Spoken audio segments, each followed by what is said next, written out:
Ontem, em Goiânia, neste final de semana, em Goiânia, um deputado, que é um deputado que precisa ser investigado e muito provavelmente cassado por abuso de poder político e, sobretudo, por apoio aos atos terroristas do 8 de janeiro. O Gustavo Gayer, de Goiânia, que é tão perigoso para a democracia quanto o Nicolas Ferreira, de Minas Gerais, não sei se você acompanhou, Tereza, ele fez uma campanha contra uma jovem professora de História da Arte de um colégio particular, não diria o nome porque ela está sendo ameaçada, eu já entrei em contato com ela, é uma jovem professora de História da Arte de 24 anos, que foi demitida porque ela tem o hábito de usar camisas com quadros, com obras de arte, de modo a estimular os alunos. Então, numa aula, ela foi com a famosa obra do Hélio Oiticica, Seja Marginal, Seja Herói, uma obra de 1968 que se encontra em museus no mundo inteiro. Pois bem, o deputado federal Gustavo Gayer principiou uma ação que eu proponho que nós pensemos no conceito de terrorismo digital. Porque, veja, ele começa uma ação orquestrada nas suas redes sociais, que possuem mais de 1 milhão de pessoas, direcionadas contra uma pequena escola privada de Goiânia. É terrorismo digital. Consequência, a professora foi demitida, sem maiores explicações. É a quarta pessoa, é o quarto professor ou professora em Goiânia que são demitidos em função do terrorismo digital deste deputado. Ela teve a coragem de ser a primeira pessoa que processou o deputado. Ela o processou na sexta-feira. Fábio, Tereza, ela hoje recusou uma série de entrevistas porque ela está sofrendo ameaças, ela tem medo de mostrar o rosto. Então, Fábio, o que o 8 de janeiro nos mostra é que a extrema-direita veio para ficar e a extrema-direita não vai parar. E o seu método é assediar constantemente as instituições e, sobretudo, o nosso imaginário. Já passou da hora de nós reagirmos à extrema-direita com o império da lei. Isso, inclusive, de certa maneira, explica os próprios ataques às escolas, né?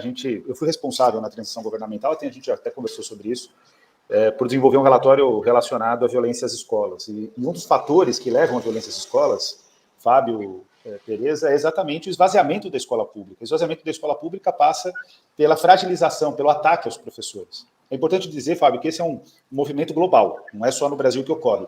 Mas nenhum país do mundo avançou tanto quanto no Brasil. Por exemplo, eu conversei com uma sindicalista da Alemanha, alguns anos atrás, e ela me dizia que na Alemanha, a alternativa para a Alemanha, né, o partido de extrema-direita alemão, ele fazia uma perseguição aos professores que comiam pizza nas reuniões de professores, porque pizza é um alimento italiano, e eles achavam que tinha que comer chucrute. Fazia uma perseguição às salas de aula, faziam filmagens dos professores. O que está acontecendo no Brasil é exatamente o mesmo, só que num nível muito mais grave.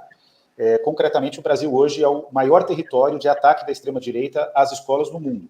E isso é possível verificar de maneira empírica. Em nenhum outro país as escolas são tão atacadas como no Brasil. Os professores, que junto com os estudantes são protagonistas do processo de ensino-aprendizado, são os principais alvos desses ataques. Isso explica provavelmente a forma como o Bolsonaro, inclusive, tem falado sobre escolas. Eu tenho informação, inclusive, de que ele tem pautado uma retomada do projeto Escola Sem Partido, que nós já vencemos de goleada, Tereza. A gente já ganhou no Supremo umas 11 vezes, ganhamos na Câmara dos Deputados em 2018, Bolsonaro, presidente eleito, a gente conseguiu ganhar. Agora, ele está tentando retomar porque essa é uma forma de mobilização, é uma fórmula de mobilização, melhor dizendo, muito profícua, e que o Trump também está desenvolvendo nos Estados Unidos, até de um jeito mais agressivo, porque eles estão disputando os conselhos dos distritos e das escolas. Então, olha, a situação pode piorar em relação à disputa pelo espaço escolar, né? Ô, Daniel, a gente entende isso, por exemplo, ocupar os conselhos, influir sobre currículos, tudo isso a gente entende que é luta ideológica. Agora, qual é o cálculo político que explica ações violentas contra escolas? Isso não gera simpatia? Isso gera antipatia? Não, no caso do ataque, eles perdem o controle, Tereza, concretamente. O que ocorre é que quando você abre o espaço para o ódio, o recrutamento de grupos neonazistas e fascistas em relação aos jovens, né, nas comunidades gamers, nas comunidades misóginas, que esse é o ponto principal. Até hoje a gente teve uma reunião no Ministério da Educação sobre esse tema, eu participei à distância, e foi muito interessante a posição do Sinasef, que reforça o nosso relatório na transição governamental, que eles também verificam que a misoginia é a grande locomotiva de mobilização desses jovens que pretendem realizar ataques ou então fazem a exaltação dos ataques. Agora, o que ocorre?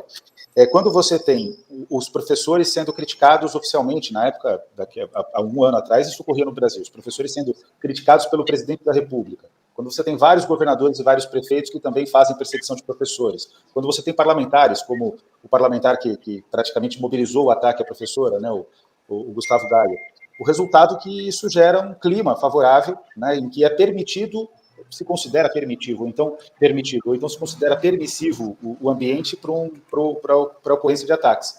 Então, essa situação a gente já tem verificado com bastante preocupação e isso precisa parar de acontecer, né? A escola não pode ser alvo do ódio da sociedade, do ódio de extrema-direita, né? Então, de fato, a gente está observando um momento muito dramático da história e foi o que o Trump fez para retomar a liderança política dele. A escola é um espaço muito forte de mobilização da sociedade, porque eles trabalham na perspectiva do pânico moral, Tereza. E o pânico moral no mundo todo é o principal caminho de mobilização da extrema-direita. É assim que a Meloni trabalhou na Itália. A Meloni também trabalhou de forma muito presente a questão das escolas. É assim que o Trump tem trabalhado e é assim que o Bolsonaro tem demonstrado o desejo de voltar a fazer. Então, com isso, eu não estou dizendo que o bolsonarismo gera os ataques, isso seria uma responsabilidade. Mas, inegavelmente, quando autoridades públicas permitem e mobilizam ataques à escola, a professores, em termos discursivos, acaba gerando terreno favorável para o ataque violento. Esse é o ponto.